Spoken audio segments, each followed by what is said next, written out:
기독 경영인과 전문인들의 모임인 한국기독실업인회가 최근 정기총회를 열었습니다. 신임 회장의 두상달 장로가 연임하게 됐습니다. 변화의 시대, CBMC의 변화를 강조했다고 하는데요. 오늘 뉴스인 시간에는 두상달 회장을 만나보겠습니다. 두 회장님 어서 오십시오. 안녕하세요. 네. 기독실업인회 CBMC라고 하죠. 네. 예. 이 단체가 어떤 단체인지 먼저 소개 부탁드릴게요. 네.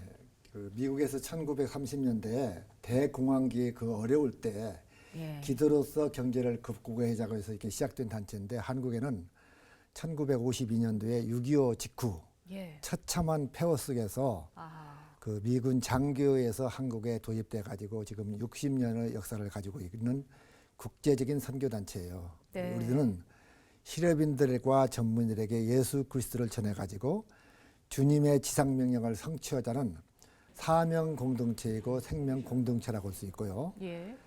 국내를 비롯해서 외국에서 한인 지회가 한 400여 지회가 있어가지고 아침마다 모여서 성경적인 경영을 배우고 또 나누면서 또 어떻게 하면 일터에서 선한 관리자 청지로 살 것을 다짐하는 그런 평신도들의 국제적인 선교단체라고 이렇게 할 수 있겠습니다. 그러니까 기독 경영인들의 모임이라고 그렇죠. 볼 수 있겠네요. 쉽게 말하면 한마디로. 네, 지난 2년 동안 이 한국기독실업인회 회장을 맡으셨는데 이번에 연임을 하신 거잖아요.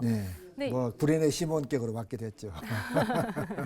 네, 처음에 많이 거절하셨다가 맡으시면서 CBMC의 변화의 틀을 더 갖추라는 것으로 알겠다라고 말씀하셨어요.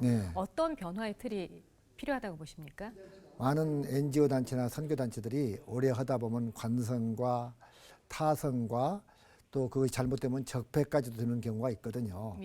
그래서 많은 그 선교 단체들이 날마다 그 새로워져야 한다고 생각해요. 그래서 그 정상화가 길이 무엇인가, 올바로 하는 것이 무엇인가 생각하면서 시대적인 사명을 감당해야 한다고 생각해서 우리 CBMC도 그런 의미에서 조금 변해야 할 그런 그 임계점에 왔다 이렇게 생각해가지고 여러 가지 변화를 하고 있습니다. 뭐 시스템의 변화라든지 또 전산화를 한다든지 뭐 재정 관리가 같은 거 더 투명하고 더 정직하고 공금을 좀 더 정확히 잘 쓴다든지 또 사회적인 책임을 우리가 더 해야 한다든지 뭐 교육이 좀 더 우리의 핵심 역량에 집중한다든지 뭐 여러 가지가 있을 수 있겠죠. 네. 혹시 회원 수는 얼마나 될까요? 지금 우리가 한 7,500명 정도 이렇게 되고 있죠. 그러니까 국내의 기업인들만, 크리스찬 기업인들만 있고 7,500여 일부 명? 또 외국에도 한국인 기업인들이 이게 좀 있죠. 한인들. 한인 지회들이 있으니까. 이번 총회를 그 논산 육군훈련소 연무대교회에서 개최를 하셨어요. 그것도 8월에 열릴 제44차 한국대회도 거기서 열겠다고 하셨는데 특별한 이유가 있을까요? 한 나라의 20년 후의 좌표를 보려면은 오늘 공부하는 그 학생들을 바라보든지 교실을 바라보든지 청년을 바라보라겠어요. 근데 지금 한국 교회의 젊은이들이 다 비어가고 있어요. 어떻게 보면 참 이건 슬픈 현상인데요. 그래서 차세대를 육성하는 것이 참 중요한데 논산 훈련소야말로 1년에 한 12~13만 명이 와가지고 7만 명 내지 8만 명이 세례를 받아요. 근데 그 교회가 30년이 되어가지고 낡아서 지금 2천만 밖에 들어가지도 못해요. 그걸 짓고 있기 때문에 한국교회가 이 논산 훈련소 교회를 짓고 하는 데 동참하는 것은 차세대를 키운다는 의미에서 큰 의미가 있다고 생각돼요. 그래서 교회라는 올태를 벗어나서 여기에 동참해야 한다고 생각하고 또 CBMC도 그중에 한 몫을 감당하는 것이 의미가 있고 차세대를 육성하는 데 의미가 있다. 그래서 그 논산 훈련소로 금년 한국대회 장소를 결정했습니다. 실은 한국대회를 유치하면 그 지역에 큰 유익이 있거든요. 뭐 홍보라든지 여러 가지 뭐 파급 효과가 있는데 여러 지역에서 유치를 하려고 했지만은 논산 훈련소가 정말 의미가 있다. 그래서 이렇게 결정을 하게 되었습니다. 네, 이번에 그 연무대교회 건축하는 데도 좀 지원을 하기로 하셨죠? 당연히 해야겠죠. 이번에 우선 현찰로 2억 5천 했고요. 아마 계속 좀 가게 될 것입니다. 그러니까 미래 세대, 한국교회 미래 세대를 위한 투자인 그렇죠. 셈이네요. 근데 요즘 참 경기가 많이 안 좋다라고 하는데 기업하시는 입장에서는 더 그게 체감이 될 것 같아요. 이런 어려운 환경 속에서 크리스찬 기업들은 어떻게 대처하는 게 좋을까요? 참 경기라는 것은요.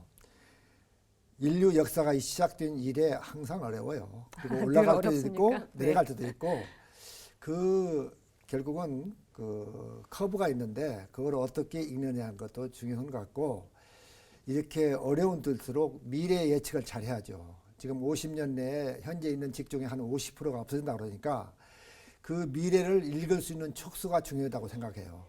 우리가 계획할지라도 이루시는 이는 하나님이시기 때문에 하나님으로부터 지혜를 배워가지고 예. 미래를 읽는 것이 중요했고 크리스찬 사업가들이 특별히 지금 뭐 국가적으로도 여러 가지 부패 이런 문제들이 많이 있는데 좀 더 정직했으면 하는 바람이 있고 투명하게 했으면 좋겠고 또 우리가 돈을 벌어서 돈 버는 것이 목적이 아니고 예, 예. 사회적인 책임, 사회적인 공헌을 하면 좋겠다고 생각해요. 그래서 돈을 버는 것이 기술이라면은 돈을 쓰는 것은 예술이라고 생각합니다. 아하, 예. 크리스찬 기업인들이 좀 더 많은 돈을 보내서 예. 사회에 기여하는데 좀 더 많은 기여를 할 수 있기를 바랍니다. 네. 아, 예, 좋은 말씀입니다.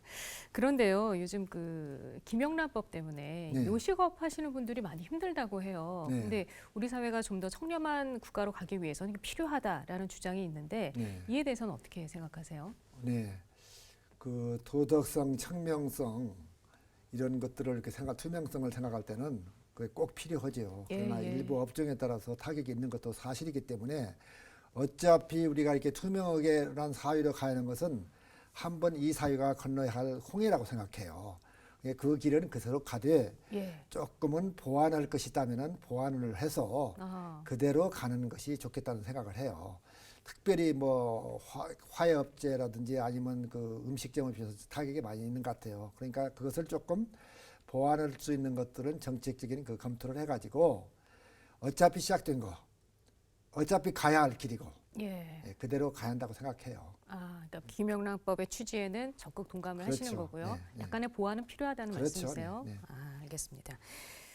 장로님은 오랫동안 이제 기업도 해오셨는데 가정사역도 오랫동안 해오셨잖아요. 네. 이제 끝으로 한 가정 30년 해왔죠. 아, 네. 가정사역자로서 크리스찬 가정을 위해서 한 말씀 부탁드리겠습니다. 네.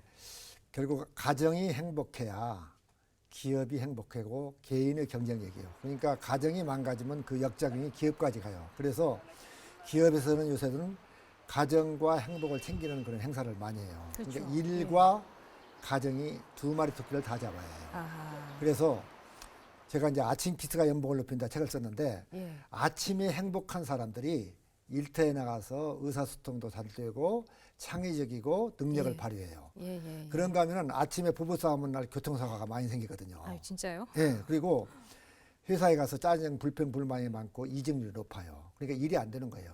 그래서 행복한 가정이 개인의 경쟁력이고 국가의 경쟁력이에요.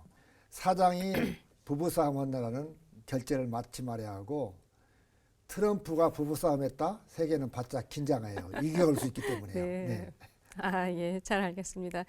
예, 장로님, 그러니까 가정도 기업도 하나님이 주인이라는 걸 늘 기억을 하고 그렇죠. 경영을 해야 되겠다. 그런 그렇죠. 말씀이신 것 같아요. 기업이 네. 경영이라면 가정도 경영이에요. 아, 네. 예. 오늘 말씀 감사합니다. 네, 감사합니다.